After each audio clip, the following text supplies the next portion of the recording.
성전 정화 사건은 마태, 마가, 누가복음에 의하면 종료주일 기간에 일어난 사건으로 배치되어 있습니다.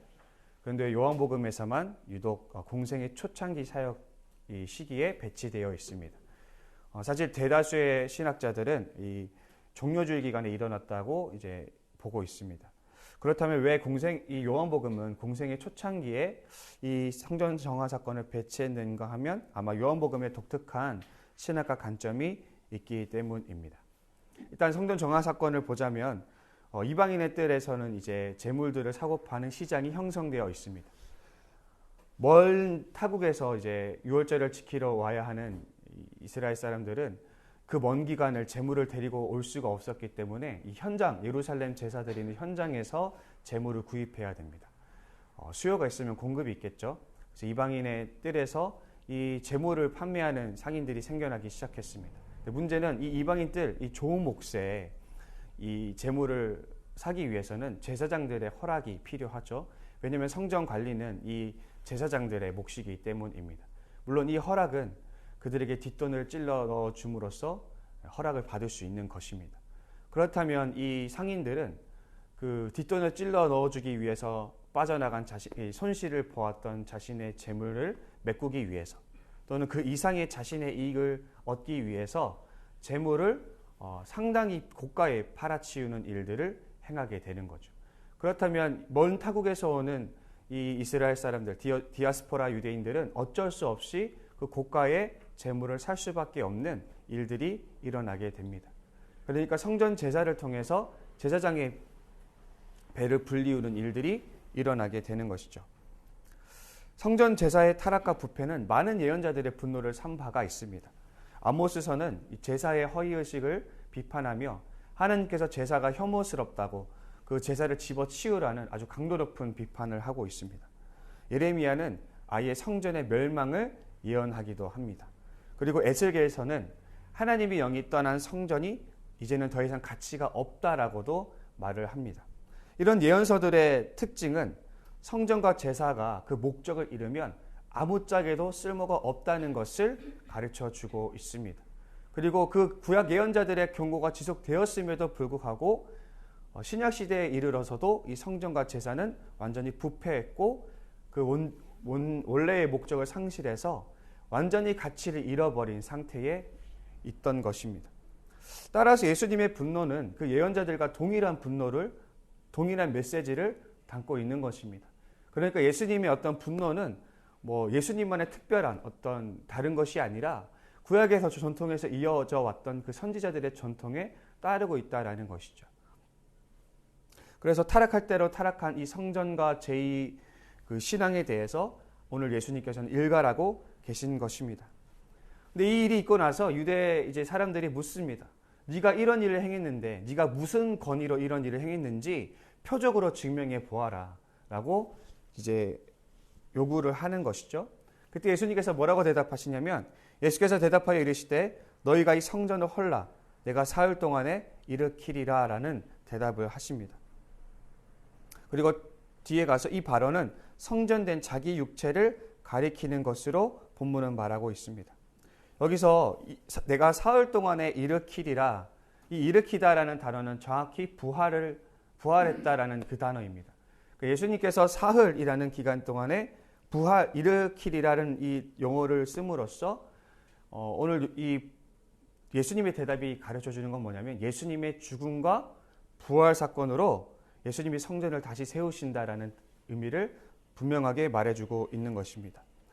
예수님께서 십자가에서 죽으시고 부활하심으로써 메시아임이 드러났습니다. 근데 이 메시아로서 드러남으로써 어떤 일이 일어나냐면 유대인들이 추구했던 어떤 성전신앙, 유월절, 율법, 속죄, 구원 이런 모든 유대인들이 성전에서 치러졌던 모든 사역들, 하나님의 사역들이 예수님으로 인해서 완전히 성취가 되게 되는 것이죠. 다시 말해서 더 이상 이 물리적 성전에서 행해지는 일들은 의미가 없습니다. 왜냐하면 예수님이 그 모든 것을 이미 성취하셨기 때문에 더 이상 물리적 성전은 의미가 없는 것이고 유월절도 의미가 없는 것이고 그러니까 유대인들의 전통이 이제는 그 효력을 완전히 상실하게 되었다라는 뜻입니다. 그래서 더 이상 이 물리적 성전은 가치가 없다라는 것이죠. 예수님께서 지금 그 얘기를 하는 것입니다. 너희들의 성전 신앙이 완전히 타락했다. 그러나 여기 참된 영적 성령이 있다. 그러니까 더 이상 물리적 성전은 가치가 없다라는 이 이야기를 하고 계신 것입니다. 그러나 이 유대인들의 반응이 어떻습니까? 우리 조상들이 46년 동안 이 성전을 세웠는데 네가 3일 만에 다시 세울 수 있겠느냐? 다시 말해서 예수님의 이 가르침을 거부한 것이죠. 조금은 어떻게 보면 이 유대인들의 대답은 예수님의 이 대답을 이해하지 못한 것처럼 여겨질 수도 있지만 조금 더 나아가서 예수님의 그 가르침을 거부하는 것이라고도 받아들일 수 있습니다. 왜냐하면 유대인들에게는 이 성전이 굉장히 중요했기 때문입니다. 우리가 구약시대 때부터 예언자들의 그 비판에도 불구하고 이 성전에 대한 우상화는 멈춘 적이 없습니다.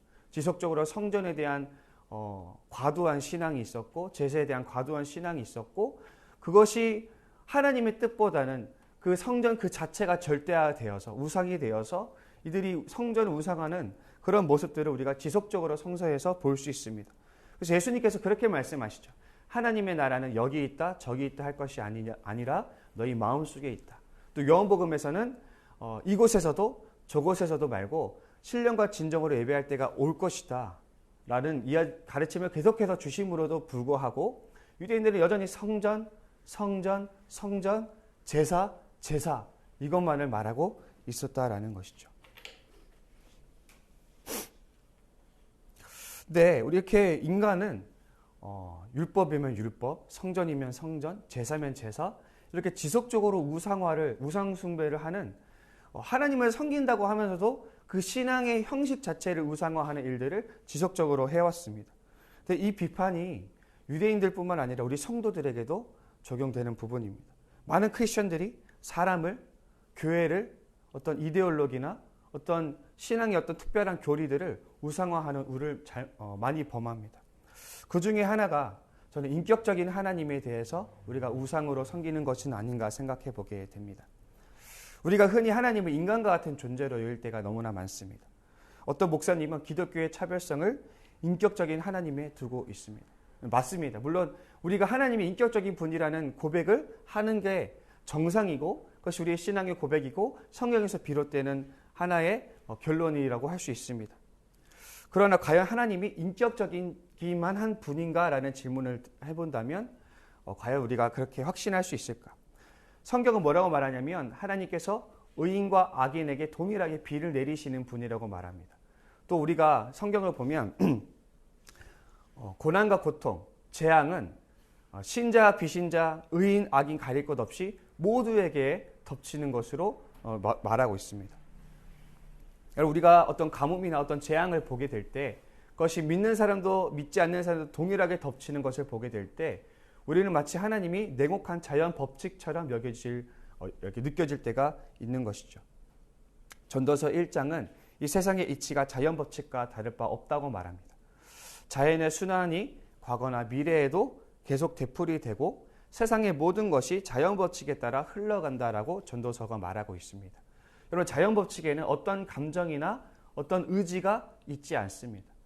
그런데 하나님께서 이 자연 법칙을 지으셨고 하나님이 이 자연 법칙을 훼손하지 않는 그런 방향으로 일을 하신다라는 것을 성경은 말하고 있는데 그렇다면 우리는 하나님께서 반드시 인격적이다라는 확신을 확신할 수가 없다라는 것이죠.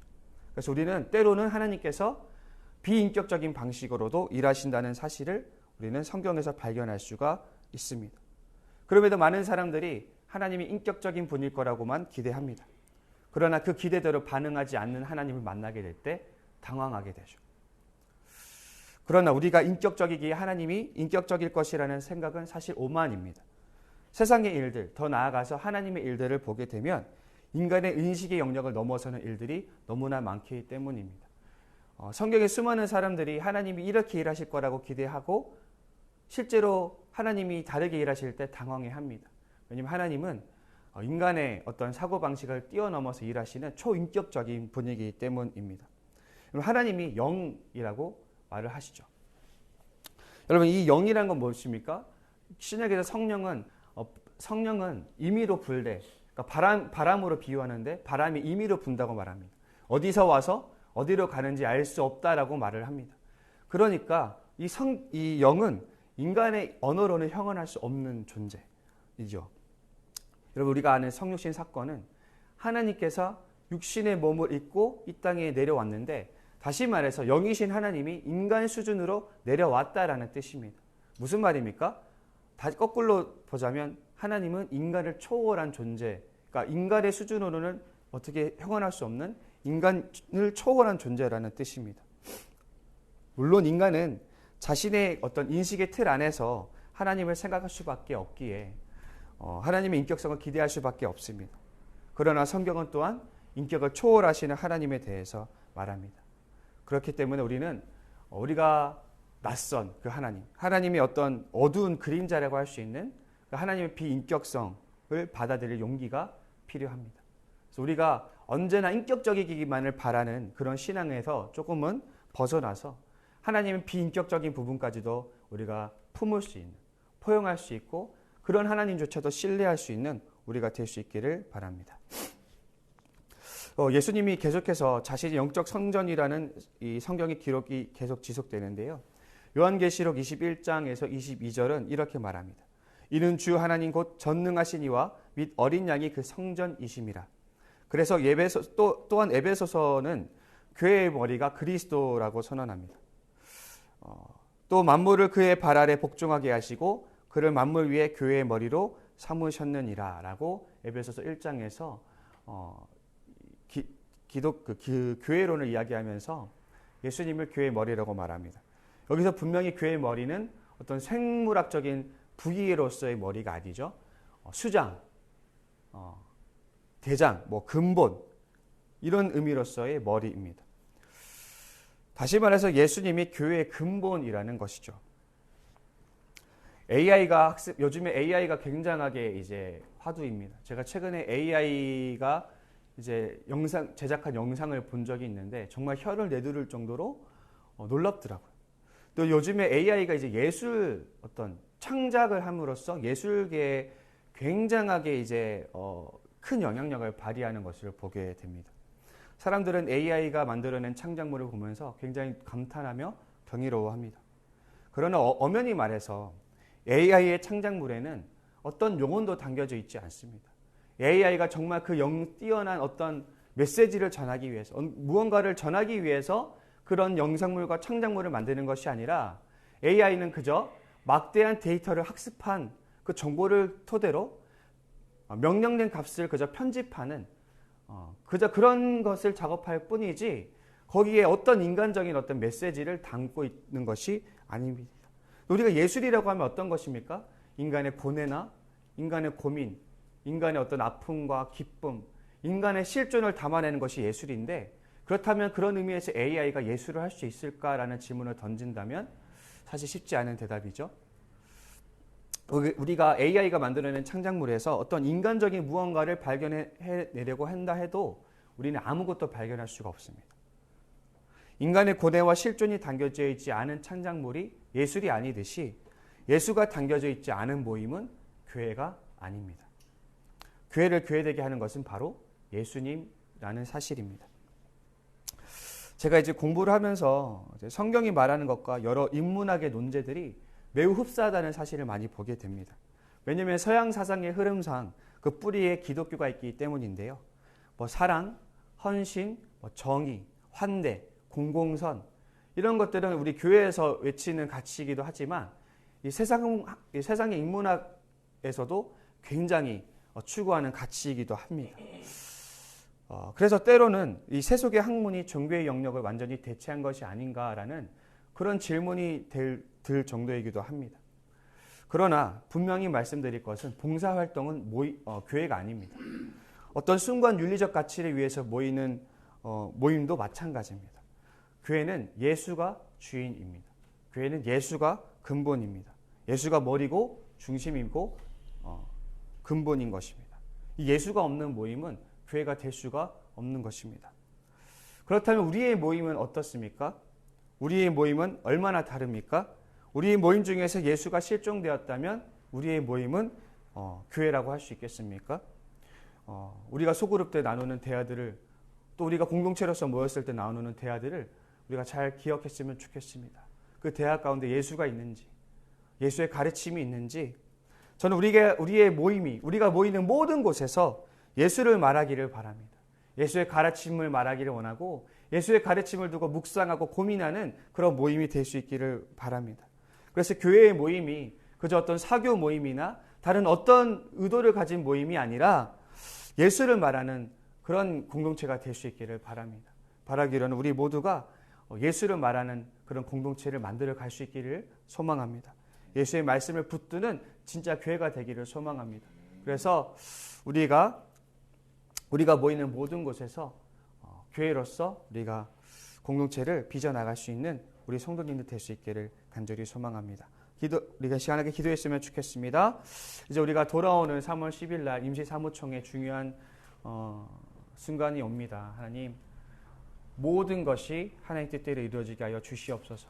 위에서 기도해 주시고 우리가 지속적으로 사순절 또 앞으로 이제 부활절 예배가 있습니다. 하나님, 우리가 사순절 형식적일 때가 너무나 많습니다. 주님, 그러나 그 안에서 이 사순절 기간 안에서 반드시 그 사순절의 은혜를 누릴 수 있는 우리가 될 수 있도록 또 그 사역들을 위해서 기도해 주시고 우리 각자 가지고 나오신 기도 제목 가지고 기도하실 텐데 이제 기도하고 우리 함께 기도하겠습니다. 하나님 감사합니다. 오늘 상고한 말씀 마음에 새기고 고민하며 묵상하면서 하나님 음성을 들을 수 있게 하시고 그 음성대로 살아갈 수 있는 우리가 될 수 있도록 주님 도와주시옵소서. 예수님 이름으로 기도합니다.